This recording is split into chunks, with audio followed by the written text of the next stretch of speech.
Alors moi je m'appelle Loïc Rigal, voilà. Ici on me surnomme Kaiden Sworn. Voilà, je suis un créateur d'épées en bois, enfin un peu de tout, tu vois. Je sculpte énormément. Et là depuis quoi? Depuis un an, on me connaît comme l'écrivain des enquêtes de Melina Swan. Voilà, donc là ça c'est le premier opus. Le Fossoyeur de Stone Riddle. Donc en gros là on est vraiment dans de l'enquête, dans du polar surnaturel. Donc ceux qui aiment les fantômes, les démons et toutes les petites choses comme ça, on est dedans quoi. Donc là dans le premier opus, donc Melina Swan, une jeune enquêtrice de 20 ans, elle fait partie d'un ordre secret qui est l'OESDLS, voilà, qui est, hop, je me permets ceci, voilà. L'ordre secret surnaturel. Donc en gros, elle a réussi avec brio son examen. Et à partir de là, en fait, elle va devoir choisir son affectation. Donc l'affectation va l'amener dans l'est du pays où il y a un maire, en fait, dans un petit village qui s'appelle Stone Riddle, qui va lui demander en gros de venir combattre un fantôme qui apparaît dans la nuit du 24 au 25 décembre et qui s'appelle la Dame du Cimetière. Ils l'ont renommé comme ça quoi. Donc là, bien sûr, elle va aller là-bas pour enquêter et elle va se lancer dans des joyeusetés voilà, comme on n'imagine pas quoi. Voilà. Et il y a quoi? Il y a depuis peu, j'ai continué la suite et le tome 2 est sorti il y a quoi? Il y a 2 mois. Voilà. Donc ça c'est les enquêtes de Melina Swan, l'ombre du prince sombre. Donc c'est complètement la suite du tome 1.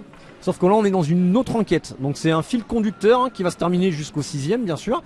Sauf que chaque livre auront leur enquête propre dans chaque bouquin quoi. Donc c'est vraiment voilà, c'est vraiment tiré d'une passion que j'ai. Voilà. Et qui m'a vraiment plu, qui me touche aussi parce que c'est pas que du surnaturel. Il y a tout un fond qui est derrière. Il y a c'est une façon de voir la vie. Tu vois, c'est la vie, elle est pas tout blanc ou tout noir. C'est une histoire qui varie, tu vois. Et j'ai voulu transmettre ça dans mon livre, où cette jeune femme qui est complètement, on va dire, voilà, c'est une femme, elle est humaine. Et là, elle va affronter des choses qui sont totalement surnaturelles, comme on pourrait avoir, par exemple, dans la vie, des choses, des petits tracas qui vont nous tomber dessus. Après, c'est à nous de voir comment on veut s'en sortir. Et elle, en fait, elle va passer par toutes sortes d'étapes, par la peur, par ci, par ça. Et au final, voilà quoi. C'est, comment dire, chacun voit sa façon de faire dans la vie qui peut être dure. Mais il faut se dire que derrière des nuages noirs, il y a toujours un ciel bleu. C'est ma philosophie.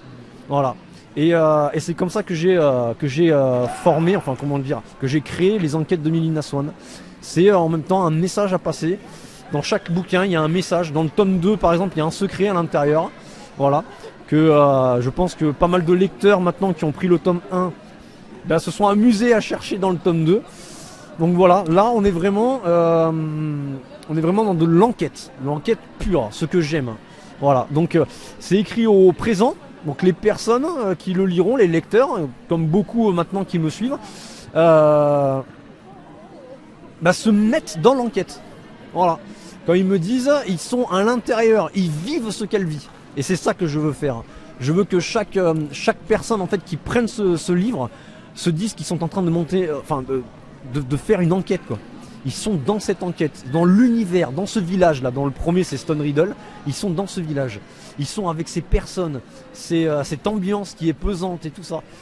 C'est quelque chose que je veux transmettre dans mes livres. Quelles sont tes influences? Alors moi mes influences, les premiers que j'ai eu Conan Doyle. Je sais pas si voilà, Conan Doyle, Sherlock Holmes, le grand Sherlock Holmes. Après il y a eu Stephen King bien sûr. On va pas se cacher. Stephen King c'est quelqu'un d'important. Après voilà. Mais après j'ai mon propre style. J'ai développé au fur et à mesure mon propre style. Faut savoir que le premier tome là, il devait pas naître.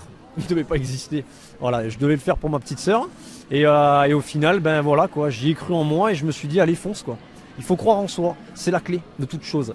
Et c'est pour ça que le message que j'ai envie de passer aussi, c'est à toutes personnes qui verront cette vidéo, de ne jamais abandonner. Jamais, il faut jamais lâcher. Qu'on ait des doutes ou pas de ce qu'on peut faire, il faut se battre et croire en ses rêves. Vous voyez, là aujourd'hui j'ai cru en mes rêves et j'y suis.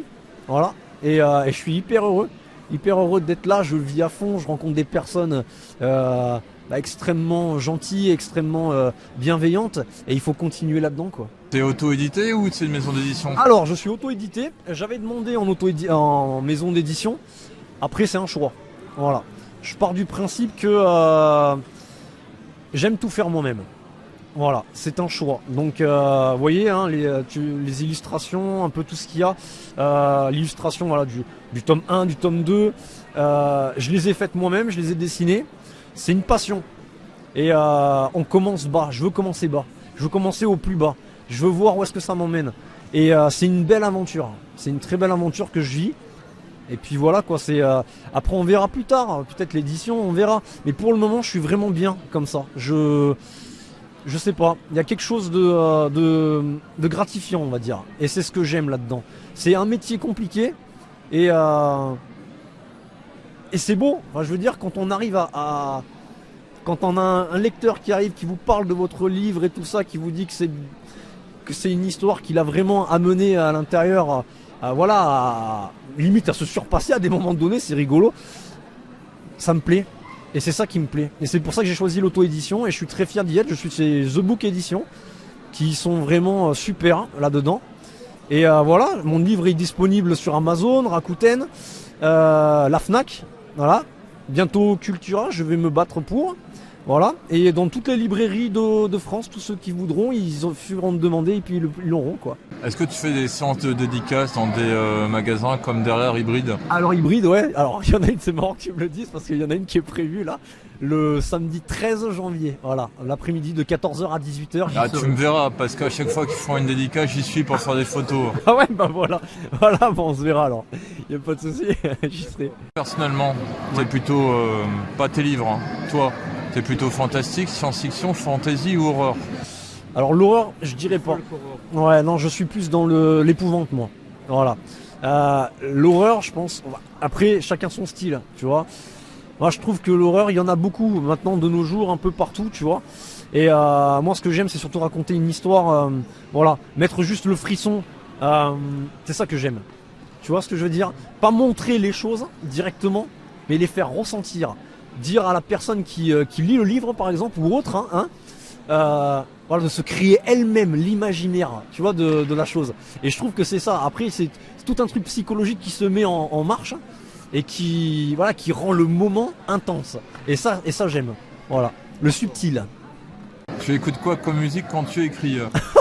Alors, il faut savoir que chaque livre là, qui sont là, il y a une mélodie derrière, tu vois. Donc par exemple sur le premier là, c'est Carol of the Bells, c'est vraiment, tu vois, la musique de Noël là, avec, j'adore ça, mais en version épique, tu vois. Je fais un peu fantasy, ça fait un peu peur, donc vraiment j'écoute ça, j'écoute un peu de tout. Voilà, j'écoute un peu de tout ce qui peut en fait d'un seul coup me mettre pas en transe je dirais, mais me mettre dedans, tu vois. Et en espace d'un rien de temps, je vais avoir une histoire qui va arriver. Comme là, comme le premier, en espace de quoi? Même pas une heure, j'ai eu l'histoire qui m'est apparue. Et je me suis dit, il faut que je l'écrive. Quelque chose m'a poussé à l'écrire et j'ai dit, je vais l'écrire, Voilà, il faut que je la mette noir sur blanc, c'était comme un besoin, tu vois, tu sais, comme une espèce de... Comme si t'es possédé à écrire, tu vois, voilà. Pour toi, qu'est-ce que l'imaginaire?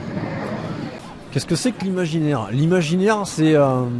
déjà, c'est se mettre à l'intérieur s'imaginer quelque chose. Tu vois ce que je veux dire? C'est sortir du réel. Sortir du réel. On est trop pris dans le réel. De nos jours, on est dans ce système machinal, tu vois ce que je veux dire? Aller au travail, voilà, pour gagner de l'argent, faire ci, faire ça. On oublie ce que c'est que de rêver, tu vois? On oublie ce que c'est que aussi de se mettre à la place de l'autre et voilà. Et pour moi, l'imaginaire, c'est tout ça. C'est important, l'imaginaire. C'est pour ça que écrire, les écrivains, on est là pour ça. On est là pour ramener un peu de gaieté, tu vois, dans ce monde qui peut être parfois un peu dur, un peu, je sais pas comment expliquer, un peu fade. Si on regarde un peu, tu sais, vraiment, si on rentre à l'intérieur, on est là pour ça. On est là pour créer de l'imaginaire et même dire aux gens, allez-y, plongez-vous dedans, vous verrez. Voilà, ça vous coupe à un moment donné de la réalité et vous êtes bien, quoi. Voilà, franchement, quand on regarde tout ce qu'on a, il suffit parfois de lever les yeux pour se rendre compte qu'on a énormément de chance, quoi. Tu vois. C'est sûr, on est pris par tout ça, mais Tu vois, tu vas sortir là, tu vas regarder la nature, tu vas regarder les oiseaux voler, les trucs comme ça. On a énormément de chance. Même ce qu'on vit là, c'est magique, tu vois. Le fait d'être en vie, c'est magique. Et ça, il faut se le dire. C'est pour moi, l'imaginaire, on le vit déjà. Tu vois ce que je veux dire? On est dedans, quoi. Et pour toi, l'imaginaire, qu'est-ce que ça t'apporte dans ta vie de tous les jours? Alors, je vais te dire une chose qui est réelle. C'est déjà quand j'étais petit, quoi, j'avais... tu vois, ça me fait un peu...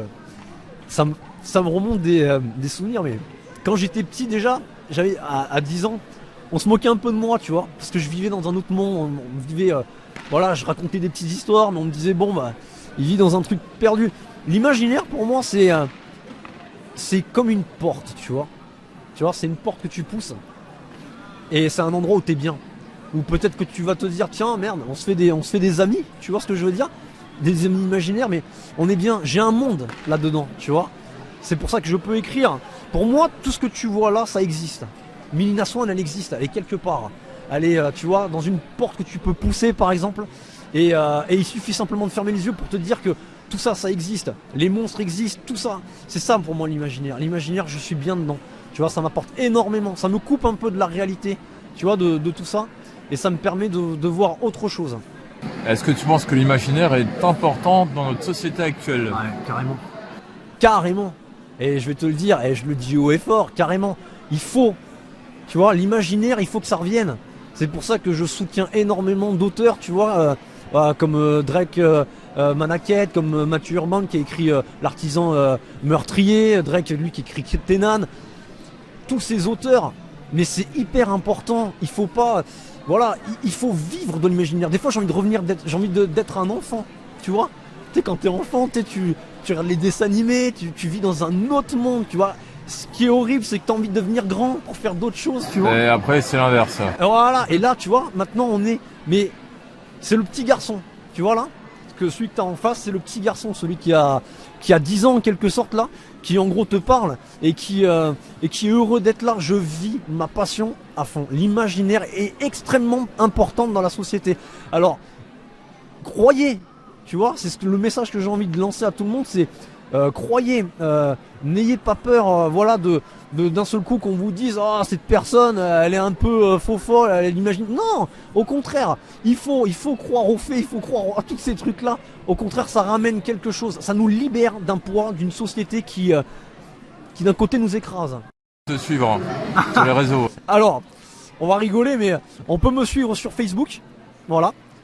Sur ma page Facebook, alors c'est Kaiden Sworn EMD Création. Voilà, après bon, je suis pas très réseau au niveau de Instagram, tout ça, hein, à part pour les filtres photos, tu sais, pour se faire des trucs pour se changer la figure. Voilà, on peut me suivre là. Et je crois que c'est à peu près tout, hein. Jusqu'à présent, je vais peut-être essayer Insta, voilà, histoire de montrer que je suis dessus. Mais voilà, pour le moment, Facebook, en gros Facebook, ouais. Est-ce que tu souhaiterais rajouter autre chose à l'interview? Alors là, je suis à Media Geek. Voilà, je me suis régalé. Déjà, c'est vraiment super. J'ai fait ma première convention, c'était quoi, le week-end dernier. C'était le salon du livre et du chocolat. Ah ouais, tu étais? Ah, j'étais le samedi, moi. Alors je me suis... c'est refait de rien du tout. Ah, je me suis vraiment éclaté, quoi. C'est ça qui est super. Tu vois ce que je veux dire? C'est pas forcément de vendre ou autre, on s'en fout de ça. Ce qui est super, c'est enfin d'avoir un contact avec l'humain. Tu vois ce que je veux dire? De voir des personnes qui viennent te voir discuter. Alors que quand tu regardes, quand tu marches tous les jours, des fois tu dis bonjour, les gens ils te fuient, tu vois ce que je veux dire? Là non, là tu les captes. Ils viennent, ils s'arrêtent, ils parlent avec toi. Et ça y est, on est dans l'échange. Dans ce qui manque dans notre société, on est dans l'échange. Et c'est ça que j'adore. Et c'est pour ça que, déjà merci à toi de me faire cette interview. Hein? C'est vraiment, vraiment adorable et je te remercie grandement, hein, pour ça. Ce que j'ai à dire, voilà, c'est soyez vous-même. Soyez vous-même. Ne regardez rien. Voilà. Même si, admettons, vous êtes dyslexique, vous êtes ci, vous êtes ça, vous voulez écrire un livre, foncez, n'écoutez personne. Faites ce que vous avez envie de faire. Vivez votre meilleure vie. Voilà. C'est tout ce que je pourrais dire pour la fin, quoi. En tout cas, merci beaucoup. Hein. Non, mais merci à toi. Quel est ton prochain événement? Alors, mon prochain événement, pour le moment, là, on va voir. J'ai tenté la Katoukine. Voilà, parce que, comme je te dis, hein, le livre, il est sorti quoi? Il y a même pas un an. Je suis nouveau hein, sur le circuit, donc déjà c'est super, j'ai pu faire 2 conventions, j'ai la chance de ma vie, tu vois. Donc voilà, normalement là il y aurait l'Akatoukin, donc là aussi on pourrait me retrouver. Comme je te dis tout à l'heure, je vais faire une séance de dédicace derrière avec Hybride Manga, voilà, le 13 janvier, de 14h à 18h à Perpignan. Et puis voilà quoi, franchement déjà c'est le top quoi, tu vois ce que je veux dire, je prends, tout ce qu'il y a je prends, et je suis heureux tu vois. Bah je pense que mon travail le montre, voilà, je fais tout moi-même, toutes les cartes, les marque-pages, je fais tout moi-même, et c'est gratifiant, voilà. En tout cas merci beaucoup à toi. Merci à toi d'avoir répondu aux questions. En tout cas non c'est c'est un honneur pour moi déjà d'être interviewé aujourd'hui là, et c'est vraiment quelque chose qui me touche. Je te remercie et j'hésiterai pas à te soutenir à 100%. Merci beaucoup, à moi aussi. Voilà, merci. À bientôt.